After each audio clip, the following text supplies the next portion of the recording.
Crown Prince must choose a bride.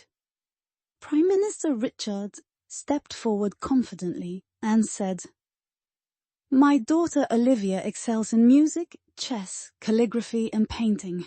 Earl Thomas followed with his voice, steady and proud. "My daughter Ava is skilled in martial arts, wielding both sword and spear with unmatched grace." When it was General Edmund's turn, he blushed a deep crimson, unable to name a single talent of Emma's. Finally he muttered under his breath, "Emma excels at squandering money."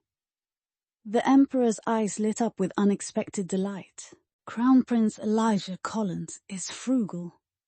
Olivia Harper, the Prime Minister's daughter, suits him perfectly. Oh no. Elijah's days of peace and tranquility were officially over. Welcome to He's a Channel. Subscribe to follow all the latest adventures as the story begins. You see, Emma Sullivan's family is poor, despite Edmund Sullivan's glory as a revered general, crushing rebellions, capturing traitors, and even kneeling to massage the emperor's shoulders like a dutiful servant. Emma's household never had a penny to spare. Edmund even took on odd jobs at a butcher shop at night, earning 5 bees for each pig slaughtered. Yet, no matter how hard Edmund Sullivan worked, money slipped through his fingers like water. Emma often clung to her father's leg, crying pitifully, "Father, it's freezing. Why aren't you wearing another pair of pants?" Edmund would think about slamming his fist on the table. But he always reconsidered, carefully protecting the last intact piece of furniture in their home.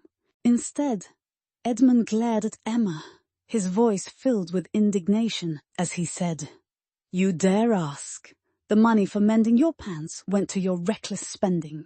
Emma Sullivan's mother passed away when Emma was born, leaving General Sullivan determined to raise Emma into a learned and accomplished woman. Emma expressed a desire to learn medicine. Once General Sullivan hired the imperial physician, Emma declared her wish to play the zither. In response, General Sullivan ordered the finest instrument from the royal artisans. Emma then announced her desire to master horseback riding, prompting General Sullivan to build an entire stable. By the time Emma turned 10, she stood beside General Sullivan, watching his flowing robes and grand gestures as he squandered gold for her every whim. How exhilarating it was for Emma Sullivan to spend money. Yet for all of General Sullivan's efforts, Emma mastered nothing except the fine art of indulgence. Years passed. Their fortunes declined, and they moved from the bustling heart of the city to its dilapidated outskirts. General Sullivan's lofty dream for Emma, that she would be a pillar of the nation, crumbled into a simple plea. "Just stay alive, my child." On his birthday, Emma presented a painting of blooming flowers that left the guests in awe. General Sullivan was overjoyed, tears in his eyes. Who would have thought Emma Sullivan possessed such talent? Surely Emma's late mother must have blessed Emma from above. General Sullivan smiled sweetly. "Emma, if this makes you happy, you can create 10 more tonight." General Sullivan's laughter echoed in the courtyard as he burned the painting as an offering to Emma's mother. What General Sullivan didn't realize was that the artwork had been borrowed on credit from the finest gallery in the empire. The next day, when General Sullivan settled Emma's debts, his hands trembled so violently that he could barely hold the coins. General Sullivan's dreams of retirement vanished, and General Sullivan returned to court service, now burdened by the duty of presenting Emma at the Crown Prince's bridal selection. The selection banquet promised a reward of £10 for every participant. General Sullivan had his sights set on the money, hoping to make ends meet. But instead of quietly taking their share, Emma's portrait alongside those of Olivia Harper, the Prime Minister's daughter, and Ava Mitchell, the Earl's daughter, rose to the top 3. The Emperor, after much deliberation, declared the Crown Prince's bride must compliment him. In every way, the court erupted into murmurs. Everyone knew of Crown Prince Elijah Collins, who was dashing, talented, and unmatched in both scholarly and martial pursuits. At the age of 8, Elijah composed poetry, and by the age of 15, Elijah led troops to victory. The Prime Minister and the Earl, once rivals of General Sullivan in their youth, stood tall. "Susanna chose you and we lost," the Prime Minister said, his tone smug. "But now let's see how you measure up." General Sullivan fumed silently, his moustache quivering. The Prime Minister then bowed and spoke elegantly. Olivia Harper, a paragon of refinement, had mastered music, chess, and painting, enchanting all with her melodies.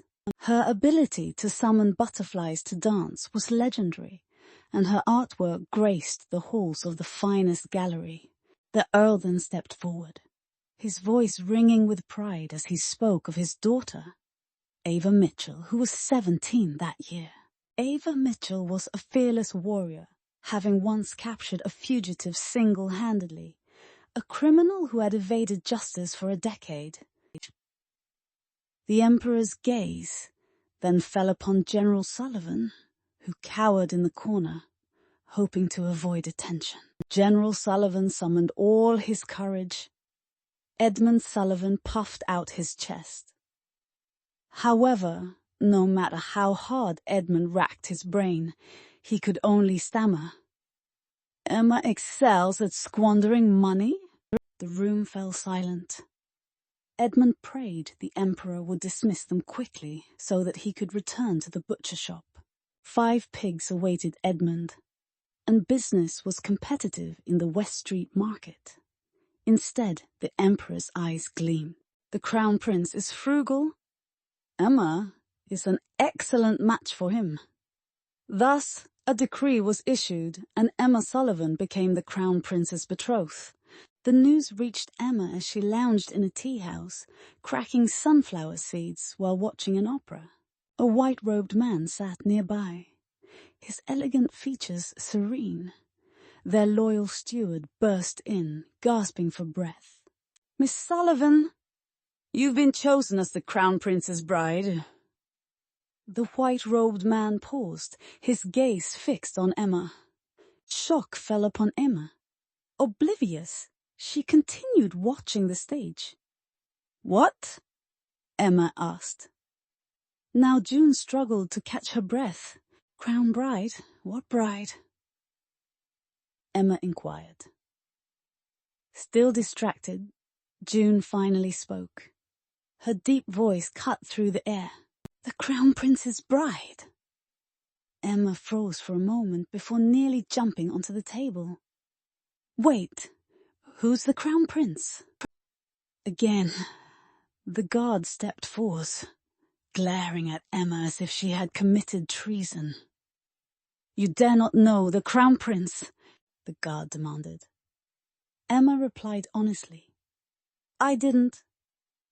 The throne might be eternal, but princes came and went as Emma debated buying a portrait of the Crown Prince from the shop.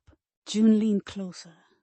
The white-robed man offered a cheaper option, his tone almost teasing as he mentioned just £1. Emma Sullivan did not hesitate. A bargain like that could not be ignored. Later that night, as Emma admired the portrait in her room, General Sullivan sat outside nursing a drink. June whispered to Emma, "Miss, General Sullivan is reluctant to let you go." Emma imagined her father as a lonely figure at the gate, his shoulders heavy with sorrow, overwhelmed with emotion. She ran to him before she could declare her decision to stay. General Sullivan wiped his eyes and sighed deeply, saying, "Daughter, you must treat the Crown Prince well." Edmund Sullivan worried about the future ruler. If anything went wrong, How could Edmund face the people? Edmund's concern for Elijah Collins was evident.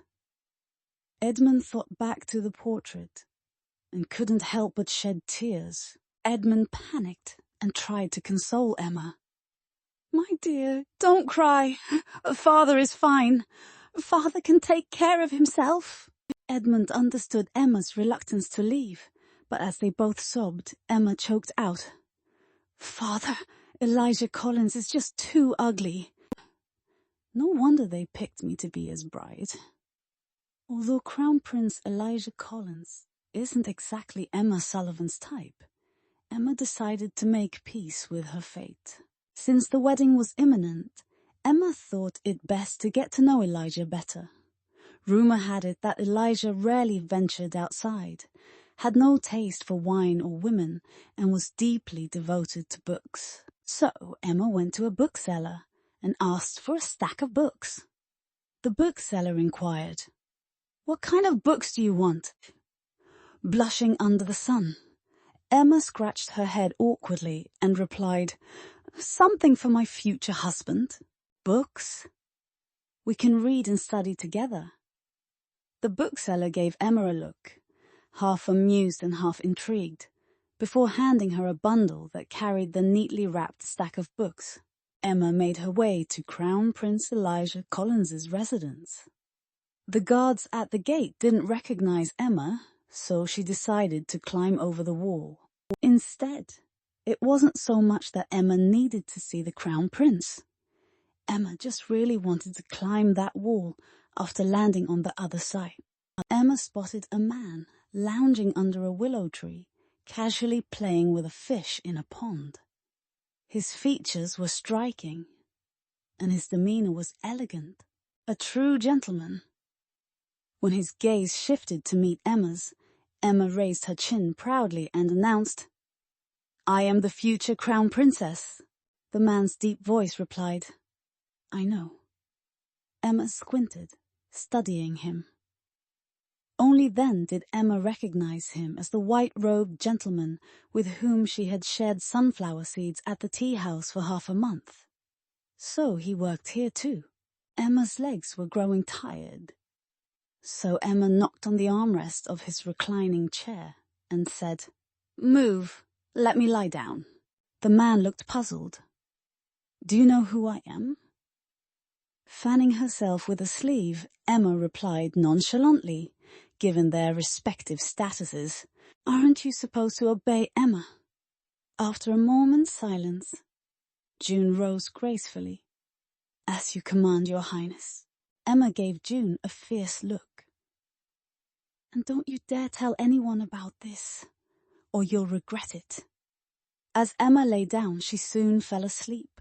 Somewhere in her dreams, Emma remembered clutching something soft and muttering. Then a voice suddenly shouted, "Crown Prince." Startled, Emma wiped the drool from her mouth and shot upright. But as Emma looked around, there were only 3 of them in the courtyard. The person who shouted wasn't the Crown Prince, and the white-robed man wasn't the Crown Prince either. That left only Emma Sullivan turning stiffly. Emma stared at the man still fanning her. "You're the Crown Prince. Have you always been the Crown Prince?"